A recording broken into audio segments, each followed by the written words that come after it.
Welcome back to the Gregor Show with Jason Strudwick, Connor Halley. Time for the racing report brought to you by CanTorque. There's a few tools that listen to the show, but none of them are built as well as the tools from CanTorque.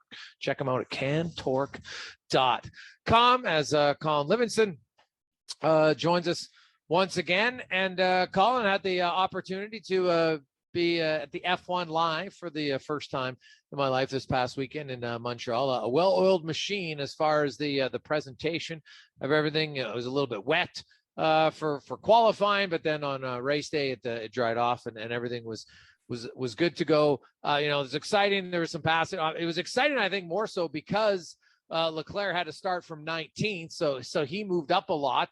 But Verstappen basically led from start to finish. When he went into the pits, it's the only time he really trailed there. My only concern with F1 right now is that outside of the top two teams, like, you kind of know it's going to be Red Bull and Ferrari. And if Ferrari's car doesn't break down, then they got a chance to compete. But then after that, everybody else, then it's Mercedes. And then after that, it's like, geez, Alpine, everyone gets excited. They're 6th and 7th, or 7th and 8th. And I wonder if they can become more competitive with more teams like Indycar. Yeah, I think, it's slowly coming, but that's also a function of F1 for, the last, in this current era of the hybrid, that it was only Mercedes for the last 8 years. Now you've got two teams at the top. I mean, throughout Mercedes' run, Ferrari has had a couple of challenges. Red Bull obviously won the Drivers' Championship last year, albeit, with a bit of controversy. But now you've got, the two at the top. Mercedes is starting to close the gap. But to get the competition level that you see in IndyCar would require even more tweaking to the formula, because IndyCar essentially only has 2 engine suppliers and only 1 chassis. So everyone's pretty much running the same bodywork. Everyone's pretty much running with the same power. At some tracks, Chevy's a little bit better. At some tracks, Honda's a little bit better. Honda and Chevy both drive each other to get better. But I mean, within the group of IndyCar, I mean, the driver level is relatively high. The track diversity is amazing. I mean, they go from short little ovals like Iowa to obviously Indianapolis. It's 2.5 miles, and then run on some great street and road courses. So there's also a little bit more driver diversity that needs to happen there. I don't think F1 is looking for that level of competition. I think they're more than happy to have 1 or 2 teams at the top, a bunch of mid-pack fighters, and then the couple of teams that'll always be nipping at the heels. But I mean, you got to see it firsthand, though. You've been to, not that they compare, but you've been to the race at Wetaskiwin. You've seen live racing and get to know, like, what you see in person is so much different than what you see on TV. What do you walk away from now that you've seen that F1 race in person? Well, number one, the acceleration factor for the cars is mind-blowing in person. Also just the sound when they all came around the first time, right? And they're all through the back straight. The sound there to me was amazing. I liked it a lot. I actually enjoyed, to me, watching the pit crew, right? Like, from my vantage point, right above them, and seeing when even the best crews make mistakes. Like how McLaren just bent over Lando Norris, their own guy, where they called him in and they hadn't. So he's literally waiting in line to get. And then when they got him in, they needed to have tires ready. Then they had to put him on medium tires. And then I watched Alpine like a few laps later, and they did the double pit change to perfection, how you should. And I'm just like, man, even the best teams in the world, someone on the headset, like I would have loved to have leaned on the McLaren headset at that point. That's the one thing I wished I would have, because you can do that in F1. You can hear what they're saying, because it would have been fascinating to me to hear what was going on at that point, because that was a major blunder. Did you get to see Lando Norris's quote after the race? Well, I saw his reaction. I'm guessing I did see his quote. They did a post-race interview and they said, well, what do you think? He said, well, I got to be honest. He's like, I came in for my pit stop when the team said, and there were no tires there. And it turns out the tires are important for these cars to run. So, it was amazing to me. I was like once I saw Ricard leave, I come in and I'm like, why'd they bring him in? There's no tires. Then all of a sudden you see the guy who's sprinting to go get tires. And I was just like, oh, wow, that's someone's not going to be happy over that. And that happened a few years ago to Danny Ricciardo as well, leading the race at Monaco with when he was still with Red Bull. They called him into pit and they didn't have the tires even close to ready. And of course, at Monaco, they don't have everything really close. Everything's at the back of the garage. So, it ended up costing him the race there. So it happens. I mean, it's inexplicable when it happens, and it's comical for us, but these guys do make mistakes, and that's largely what the difference is in winning, losing, getting a podium, is who makes the least mistake and who can actually recover from it.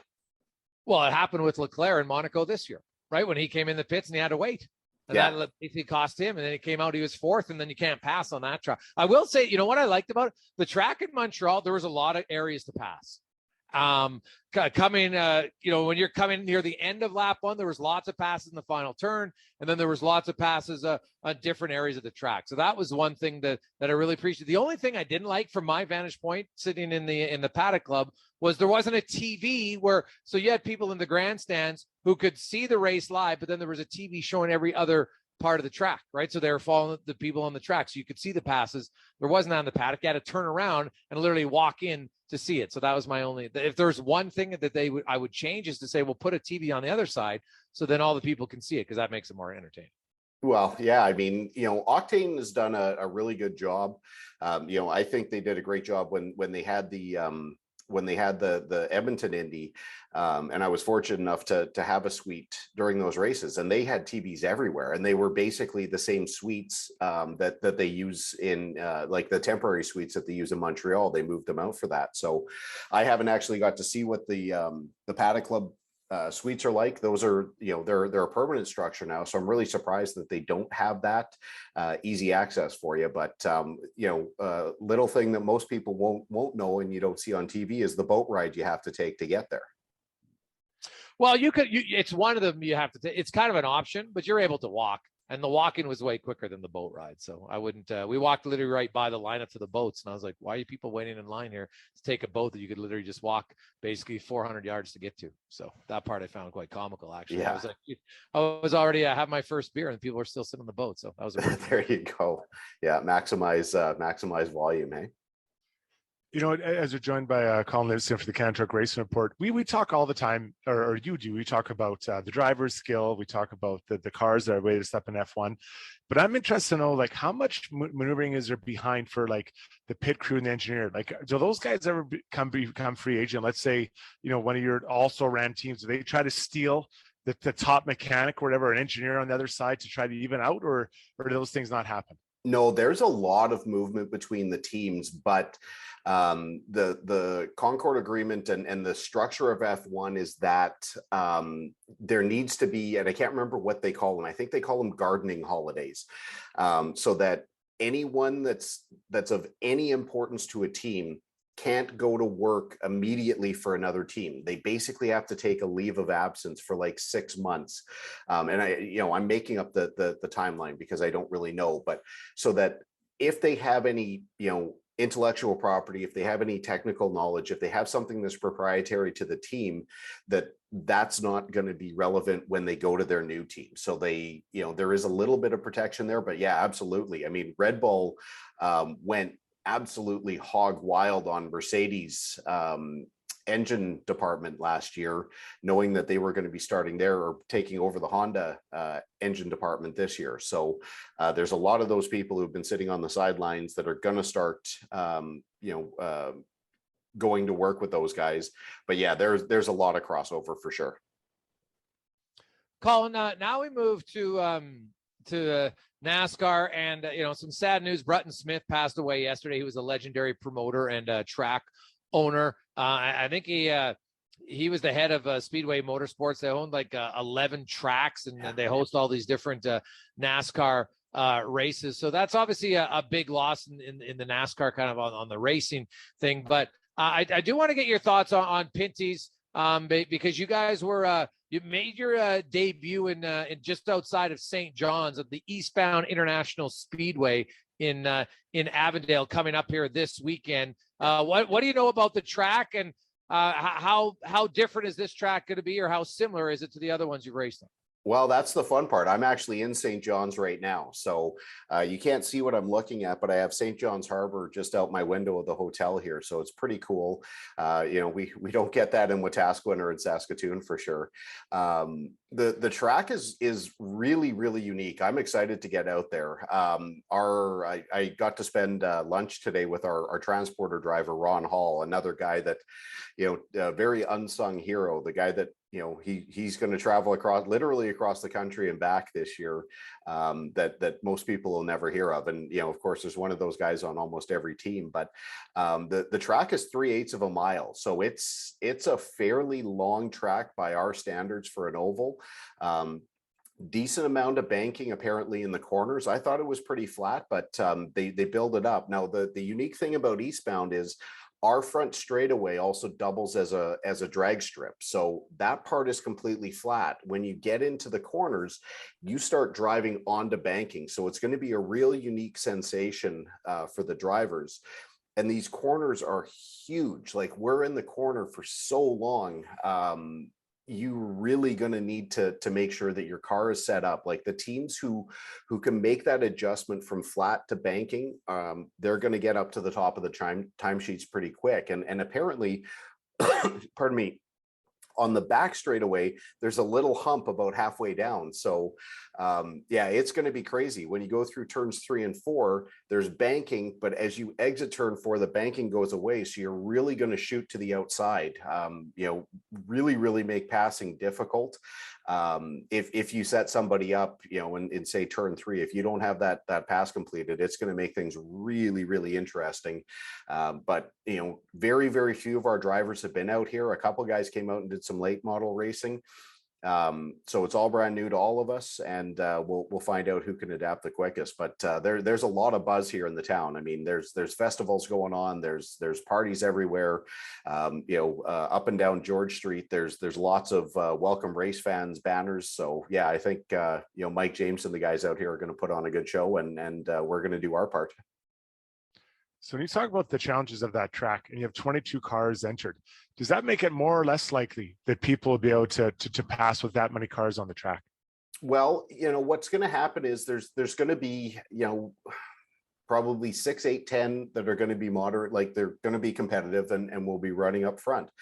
The cars in the middle, we're going to have a number of cars that are, a couple seconds off the pace. And what we saw at our last race in Chaudière is that when those guys are not really following NASCAR's rules, or sometimes they just don't pay attention, they don't have a good spotter to let them know what's going on, they can get in the way. And, the lead lap cars were actually making contact with, the lap down cars.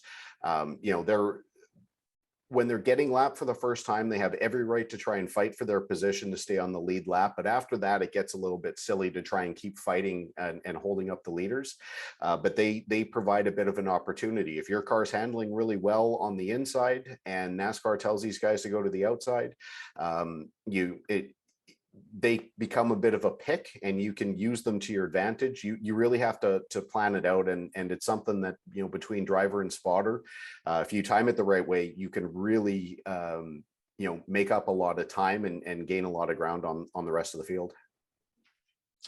Well, Colin, best of luck this weekend. We'll talk to you next Thursday. Have a good one. Sounds good. Thanks a lot, guys. It's Colin Livingston in the Racing Report, brought to you by CanTorque.